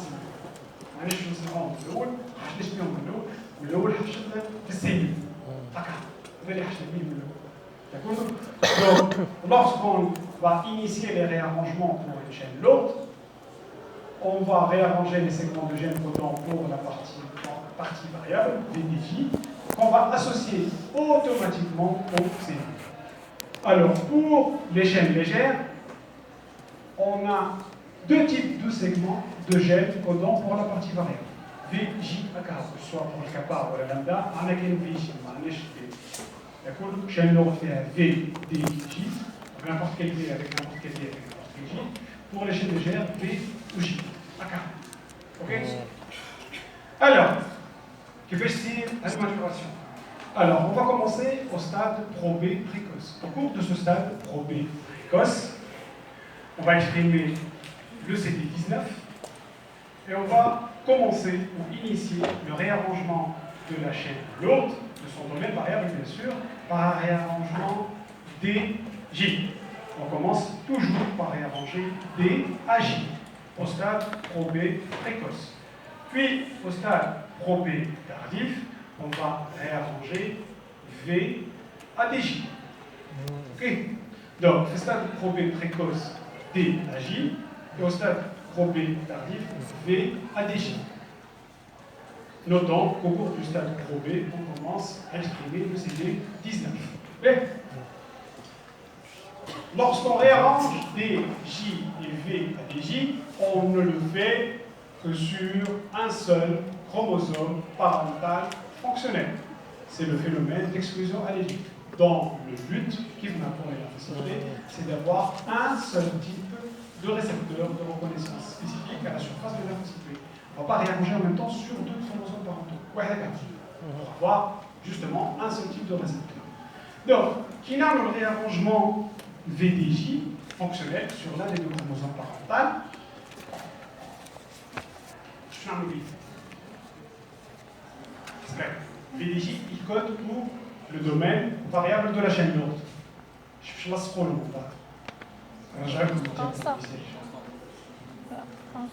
Ça, n'importe quel V avec n'importe quel J, n'importe quel V avec n'importe quel J. Alors maintenant, DJ, fait le probé précoce, on va de V à DJ, fait le probé tardif. Je n'en oublie. Je laisse trop. Le CMU qui code pour la partie constante de la chaîne lourde. CH1, CH2, CH3. Sont codés, bien sûr, par justement le CMU. Donc, le VDJ, qui code ici pour le domaine variable de la chaîne mu, on va lui associer le gène constant CMU. CMU est devenu en ligne. Elle est code. Toute cette partie constante de la chaîne lourde de mu. Voilà. Donc le domaine variable de la chaîne lourde de mu, c'est ici. VDJ, c'est ici. D'accord? On va tous ces segments constants, CH1, CH2, CH3 et CH4 de la chaîne lourde de mu, sont codés par le gène constant CMU. C'est clair? Bien. Alors, lorsqu'on arrive à réarranger VDJ correctement sur l'un des deux chromosomes 14, celui du papa ou celui de la maman, on va obtenir une authentique chaîne lourde de mu, à laquelle on va associer un équivalent de chaîne légère, qu'on va qualifier de lambda 5 V prévé. Ce n'est pas une véritable chaîne légère, c'est une chaîne légère de substitution. Kif naqbilek, le TCR, à chaîne bêta, hatina prêté alpha, un équivalent de chaîne alpha, c'est pas une authentique chaîne alpha. Kif, oui. Donc, associé à la chaîne lourde de mu, on va avoir un équivalent de chaîne légère, on va appeler lambda 5 V prévé, ou chaîne de substitution. Voilà, on a également surrogate chain. Alors, cette chaîne de substitution permet d'exprimer à la surface de la cellule cette chaîne lourde de mu associée au CD79. Alors, chaîne lourde de mu associée à un équivalent de chaîne légère constitue le pré-BCR. Et lorsqu'on arrive à exprimer un pré-BCR, on passe du stade pro-B au stade pré-B. Voilà, donc ce stade pro-B, on réarrange DJ, puis B à DJ. Si ça marche, on exprime une chaîne lourde de mu, on lui associe un équivalent de chaîne légère, et on passe au stade pré-B, dans lequel on exprime un pré-BCR. Bien, si on y arrive, alors qui vient ça attribuer sélection, là, les réarrangements des segments de gènes VDJ sont tout autant coûteux en ATP, donc tout autant précieux, donc on va avoir une intense vague de prolifération. Donc on va faire plusieurs copies de ce réarrangement VDJ. Donc plusieurs mitoses de ces lymphocytes très B. C'est tout. Ce sont des lymphocytes très précieux. Donc après une intense vague de prolifération, on va commencer le réarrangement des segments de chaîne légère. Alors, on commence toujours par les kappa, on ne commence pas par les lambda. Et c'est ce qui explique pourquoi, lorsqu'on dose les chaînes kappa et les chaînes lambda dans un sérum d'un équipement normal, on va trouver 2 fois plus de kappa que de lambda. C'est un ratio 2 tiers, 1 tiers. Alors, on commence toujours par les grands. On commence pas par les grands. Donc, on commence sur le premier chromosome kappa, celui du papa ou de la maman. Si ça marche, on arrête les frais. Si ça ne marche pas, c'est là où on passe au second chromosome kappa. Et si ça ne marche pas, c'est là où on va passer au chromosome lambda, c'est-à-dire le premier chromosome 22. Donc, on a, si vous voulez, 4 chances ou 4 tentatives possibles pour réarranger une chaîne légère, kappa ou lambda. Peu importe, mais on va choisir qu'un seul chromosome fonctionnel. Toujours, n'oubliez pas le phénomène d'exclusion allélique permettant d'obtenir un seul type de récepteur à la surface du possible. C'est clair? Donc, si on y arrive, je suis final. Alors, un détail, on exprime au cours du stade pré-B le CD20. Donc, le pro-B, CD19, pré-B, CD20. En fait, c'est les 19, on part de CD20. Alors, si on y arrive, et que l'équivalent de chaîne légère, lambda 5P pré-B, va être remplacé par une authentique chaîne légère, kappa ou la lambda, celle qu'on a pu réarranger. D'accord? Et là, à ce stade, on va exprimer une authentique IgM, match un pré-PCR, chaîne lourde de mu plus équivalent de chaîne légère. Là, on a une authentique IgM, chaîne lourde de mu plus kappa ou lambda. Un détail, on ne peut pas avoir kappa maintenant ni lambda maintenant. Il y a Zeus kappa et Zeus lambda. Ils sont identiques 2 à 2, comme je l'ai dit tout à l'heure. Donc là, on va avoir une IgM de membrane et on va passer du stade pré-B au stade là, de lymphocyte B mature, immature, dans lequel on va exprimer le CD21. Alors, lorsqu'on arrive à réarranger correctement une authentique chaîne légère, puis l'équivalent de chaîne légère, lambda 5 et pré-B, et on va la remplacer bien sûr par l'authentique chaîne légère. Et on va passer du stade pré-B au stade de B immature, dans lequel on exprime CD21. Donc pour résumer, CD19 pro B, CD20 fait pré-B, CD21 fait B immature. Alors, في stade B immature, صنعنا un BCR. عندنا chaîne lourde, عندنا chaîne légère. حسب رايكم شنو اللي لازم نعمل؟ عندنا l'authentique BCR. شو اسمه بيه؟ شو لازم نعمل؟ شغل معاك. حاجة لازمنا ثبتوا فيها. Donc il va falloir vérifier. Il va falloir vérifier quoi cette fois-ci? Il ne va pas y avoir de sélection positive, il va y avoir ce qu'on appelle la sélection négative. Alors tout dépend de si le PCR reconnaît un antigène ou pas. Si le PCR ne reconnaît aucun antigène présent au niveau de la moelle osseuse, c'est tant mieux.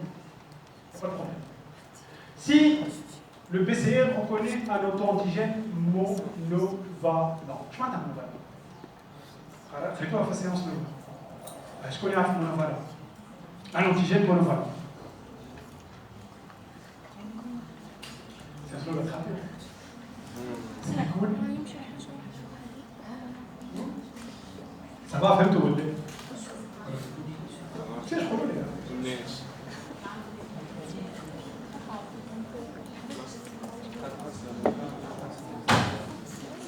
معناتها antigène monovalent. C'est fini ça. معناها فيه un seul déterminant antigénique. شو عايزين من déterminant antigénique؟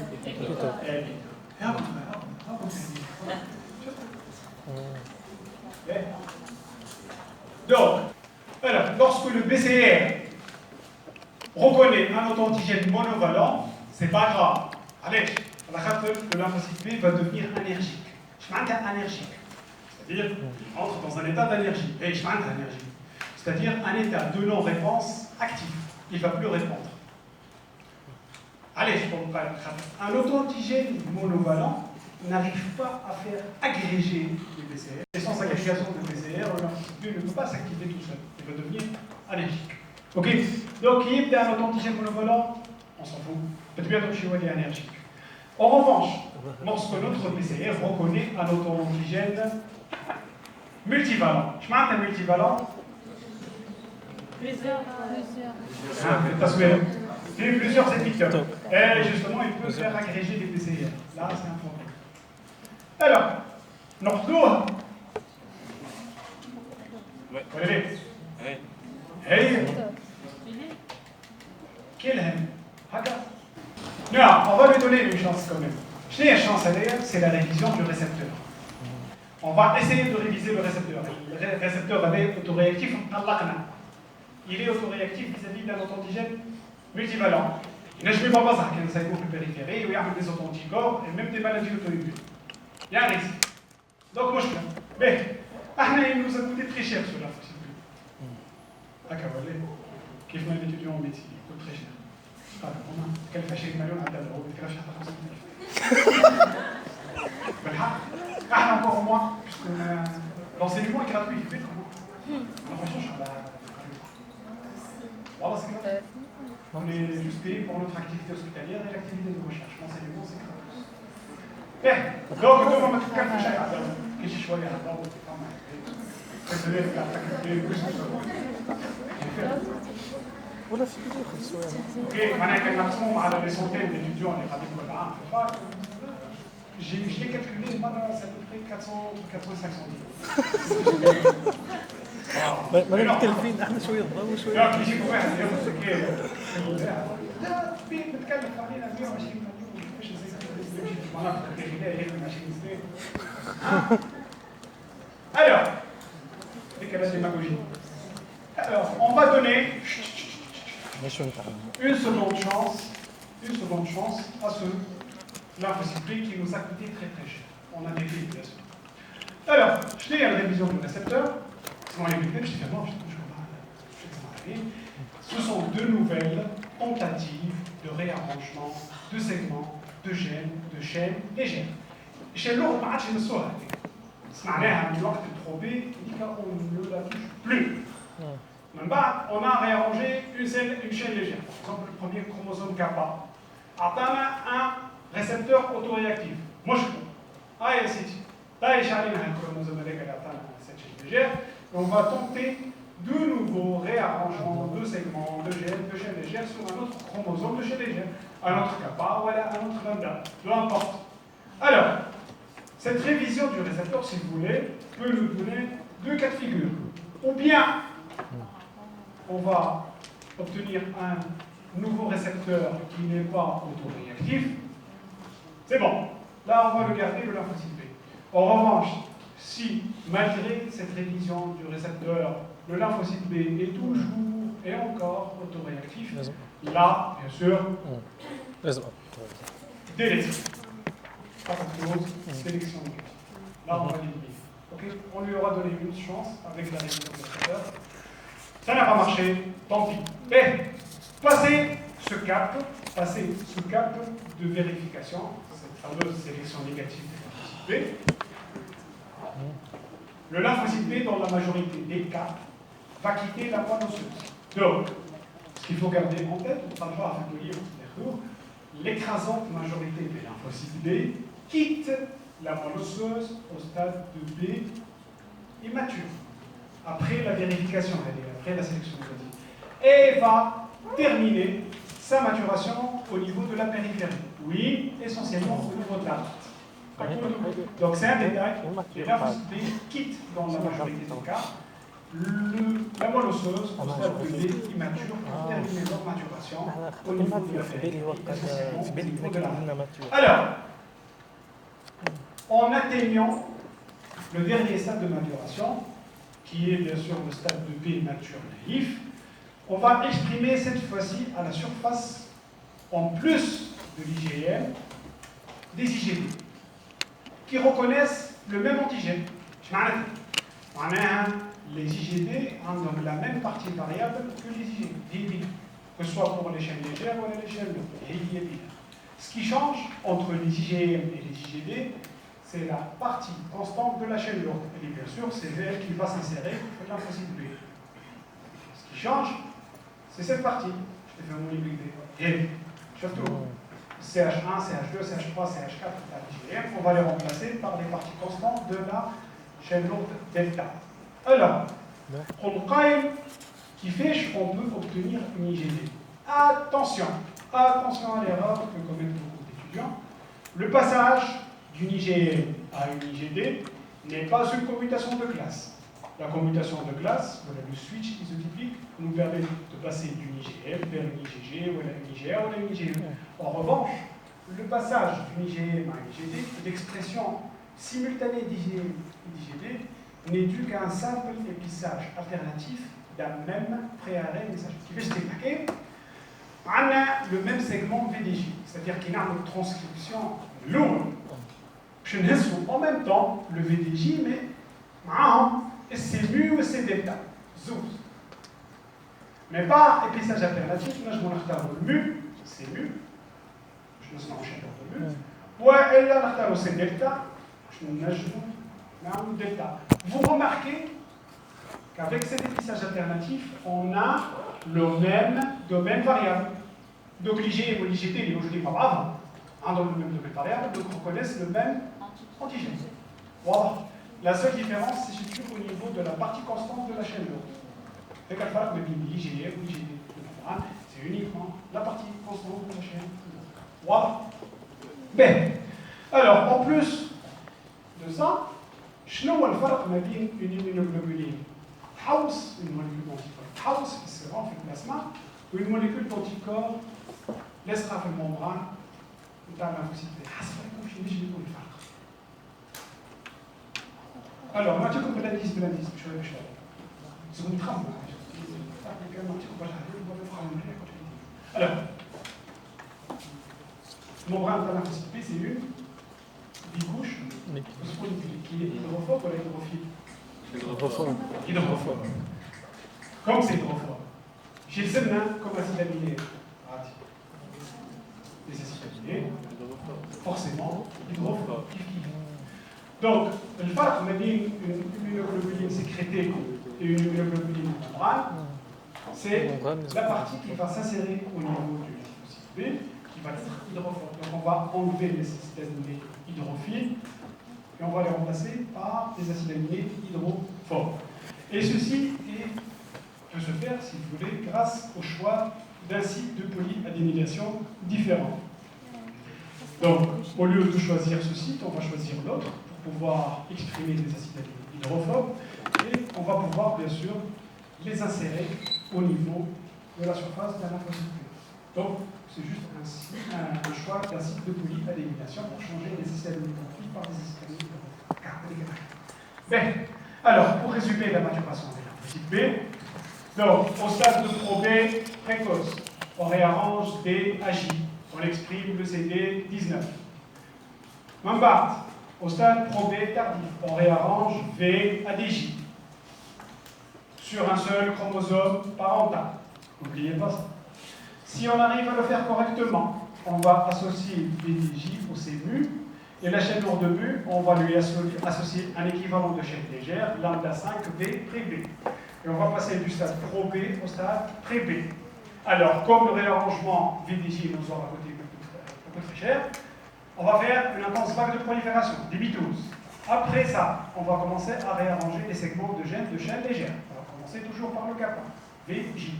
Si ça marche, l'équivalent de chaîne légère, lambda 5B, on va la remplacer par une authentique chaîne légère. Et là, on va obtenir une authentique IgM, chaîne lourde de mu plus chaîne légère, kappa pour lambda. Et on va passer au stade B immature. Donc, le stade pré-B, on exprime que c'est des 20. Donc, ici, c'est des 19, ici, c'est des 20, et ici, c'est des 21. C'est dans l'ordre. Alors, le stade B immature, on a un BCR qu'il va falloir vérifier. S'il est autoréactif vis-à-vis d'un antigène monovalent, c'est pas grave, il va devenir allergique. S'il est spécifique d'un auto-antigène multivalent, on va essayer de le sauver en révisant son récepteur, en tentant de nouveau réarrangement de segments de chaîne légère. Si ça marche et qu'il devient pas du tout autoréactif, on le garde. S'il reste toujours autoréactif, il va mourir par apoptose, sélection négative. Une fois que c'est fait, le lymphocyte B mature quitte la molosseuse pour terminer sa maturation au niveau de la périphérie, essentiellement au niveau de la rate. Et là, grâce à l'épissage alternatif, au stade de B mature naïf, va exprimer à la fois l'IgM et l'IgD par épissage alternatif. Détail, le seul stade, et on a des IgD de membrane, c'est-à-dire IgD exprimé à la surface du lymphocyte B, c'est le stade de lymphocyte B mature naïf, d'accord. Dès que le lymphocyte B s'active, il va perdre l'IgD. L'un des premiers signes d'activation de la lymphocyte B, c'est la perte de l'IgD de membrane. Donc un seul stade de transfusion, c'est bien sûr le stade de lymphocyte B mature NEC. Ok. Alors je zappe tout ceci avec le Charlie. Alors, les deux dernières diapos avant les questions. Donc, on a associé au PCR des récepteurs qui vont amplifier le signal et des récepteurs qui vont bloquer le signal, permettant de réguler, bien sûr, l'activation du lymphocyte B. Alors, ceci est un PCR, une molécule d'anticorps, associé au CD79, qui va permettre de transférer le signal via des motifs IK. Jusqu'à là, ça va. Alors, il va y avoir ce qu'on appelle un complexe coactivateur, CD19, CD21, CD81. C'est ça le complexe coactivateur, CD19, CD21, CD81, dans lequel le CD19 et le CD21 ont également des motifs ITA. Ce complexe coactivateur va amplifier le signal du PCR, permettant davantage d'activation du lymphocyte. Voilà. OK? Now, ceci est un PCR, ceci est le module de sa production du signal. Associé à ce PCR, on va avoir un complexe coactivateur formé de ces trois récepteurs, CD19, CD21, CD81, qui va amplifier le signal du PCR. Alors, qui fait, bon, c'est un peu tôt, on va dire que le même antigène reconnu par le PCR va pouvoir fixer certaines frictions du complément qui vont être reconnues par ce CD21. Donc, on reconnaît le même antigène de deux façons, et c'est ce qui va permettre d'amplifier l'activation du lymphocyte B pour avoir une meilleure réponse. Voilà. Alors, bien sûr, comme tout système qui se respecte, il va y avoir bien sûr des récepteurs inhibiteurs qui permettent de réguler le lymphocyte B et son activation, évitant l'emballement, bien sûr, de ces effecteurs. Alors, on a trois types de récepteurs inhibiteurs, que sont bien sûr le CD22, le CD45 et le RFC-gamma2B. Alors, le CD22 et le RFC-gamma2B ont des motifs ITIM, cette fois-ci, donc ITA. Et ITIM, c'est pour Immunoreceptor Tyrosine Based Inhibitory Motifs. Donc, ce sont des motifs inhibiteurs, si vous voulez. Alors que le CD45 exprime des phosphatases, et ces phosphatases vont déphosphoryler les motifs ITA du BCR, enfin, les motifs ITA du CD79 pour bloquer le signal du BCR. Donc, on a un complexe coactivateur qui amplifie et des récepteurs inhibiteurs qui, justement, vont réguler l'activation du lymphocyte. C'est clair? Je suppose. Allez, on va terminer avec, je pense, 5 questions. Avec une dernière question, je suis à peu près à quelqu'un de la maturation de lymphocyte B. Mais normalement, tout ira bien. Allez, bien.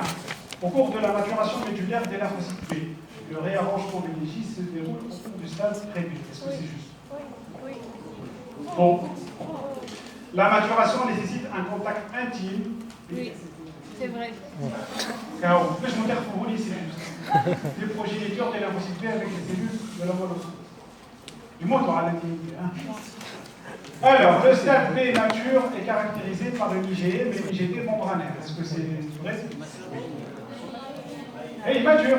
C'est vrai, ça. Oui, il mature. Merci, mais mature.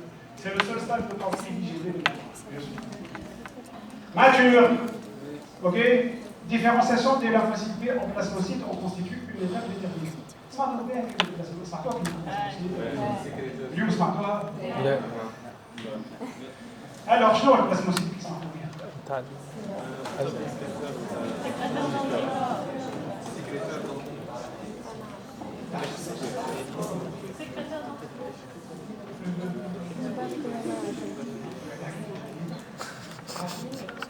يسكن هنا؟ كنت منتجة أصلا.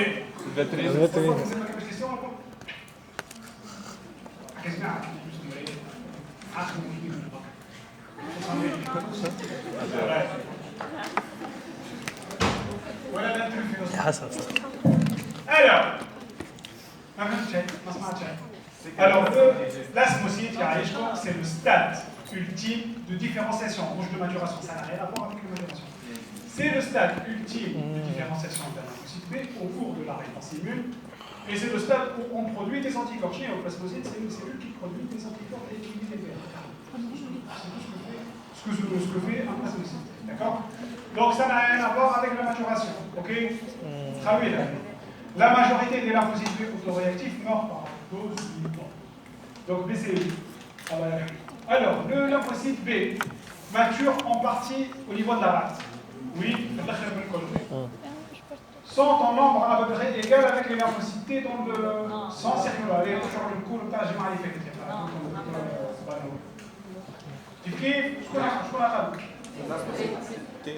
On a plus de T ou de B?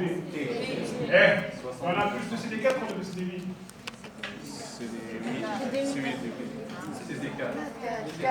CD4. Alors le rapport CD4 sur CD8 varie entre 1,5 et 2. Vous donnez le rapport. D'ailleurs, c'est un rapport sur lequel on se base pour voir l'évolution d'une infection par le VIH. À la fin de ce rapport, il tire, c'est-à-dire les CD4 sont détruits, à la fin de c'est grave. Le rapport normal, c'est entre 1,5 et 2. Alors, donc ça c'est faux, hein. Peuple, les follicules lymphoïdes des ganglions lymphatiques. Qu'est-ce que c'est vrai? Elle est à la bouche, comme je m'en rappelle, les ganglions lymphatiques. Ou structure en terre. تفكرون؟ ايوه ليه؟ وي ولا؟ ما تفكروش كونوا ايش فيه الكومبليون يا جماعه؟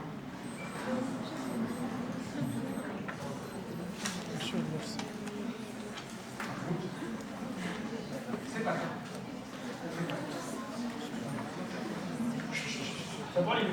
C'est très important pour comprendre ma base de la réponse.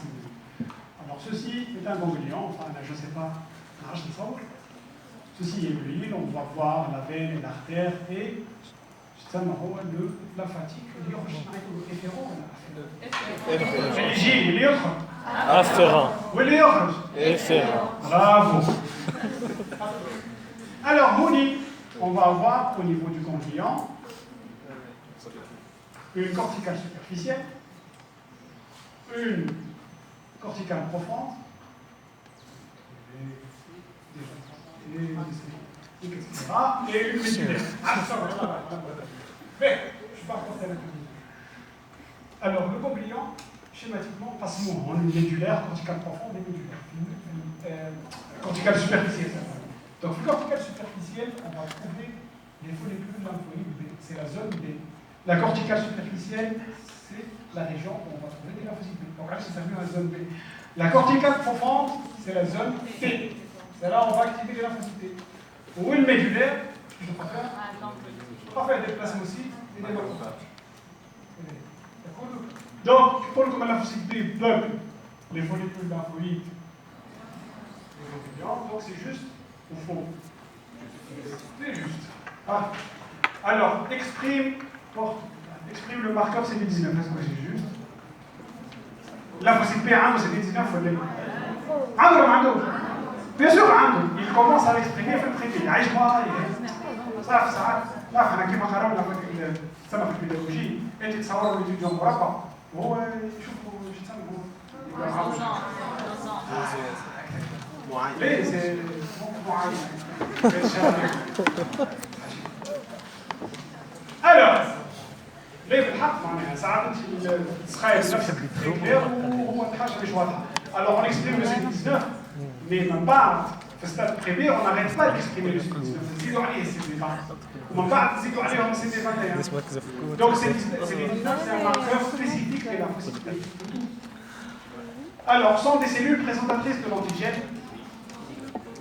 Oui, je trouve que j'ai pas le coup de délire, que ce soit la question pour lui, pour la neige, pour le nord, pour la neige.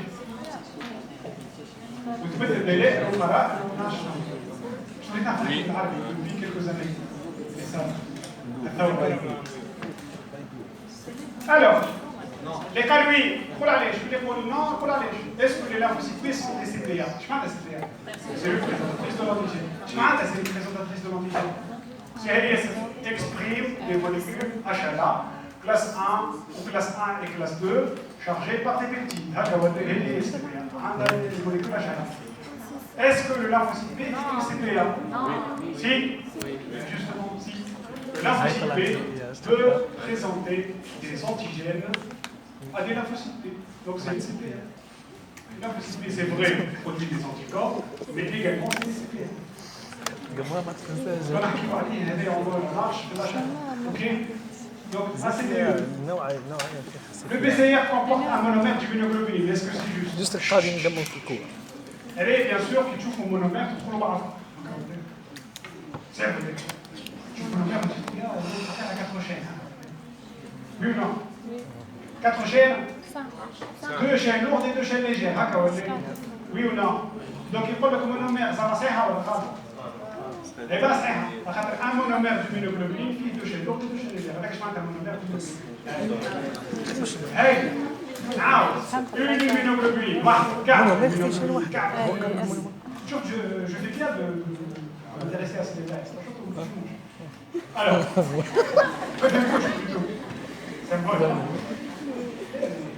Ça, c'est l'expérience avec les années, non pas avec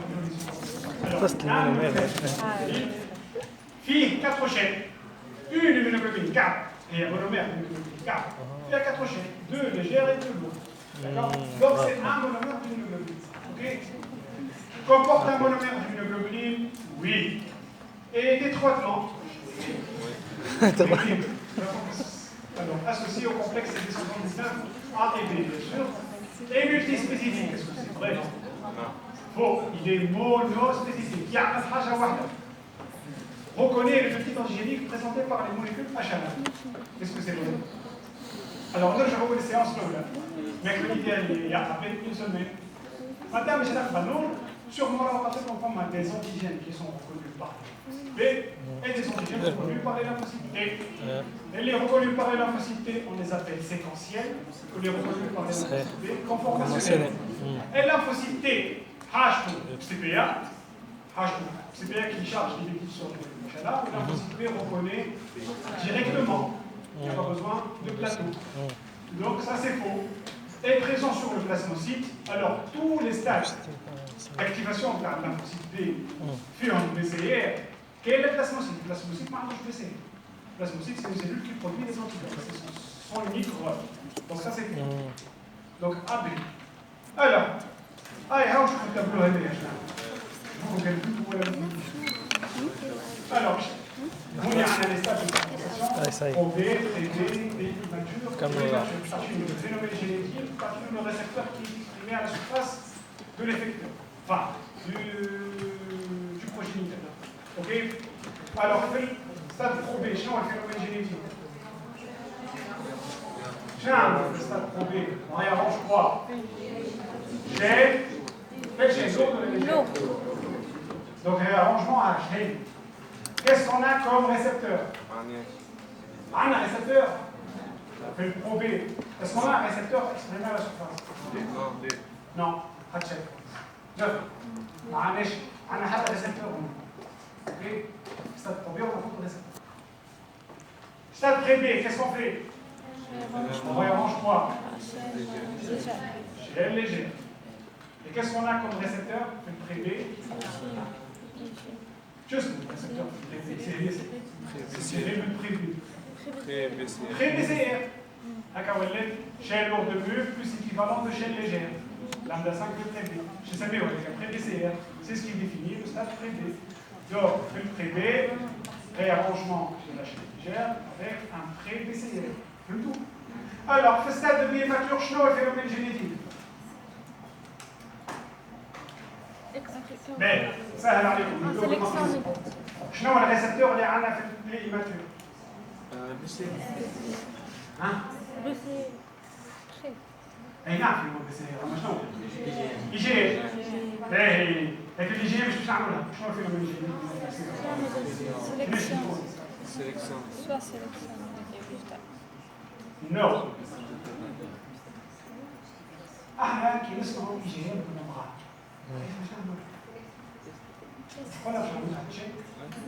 Sélection négative. Négative. Donc, quel c'est autoréactif vis-à-vis d'un antigène. Alors, c'est quoi le phénomène génétique? Révision. C'est qu'il y a une nouvelle tentative de réarrangement de récepteur. Révision du récepteur. Bien sûr, c'est la révision du récepteur. C'est tout. C'est là où on révise le récepteur si c'est autoréactif vis-à-vis d'un auto-antigène. C'est pas gros. C'est tout. Alors, champ le récepteur, bien sûr, c'est une IgG. Alors, stade B, mature. Qu'est-ce qu'on a comme récepteur? IgM et IgG. IgM plus IgG. Donc forcément le phénomène Dépistage génétique, alternatif. c'est dépistage. Compris? Photo, la photo. Ouais. Photo, relais. Oui. C'est très important.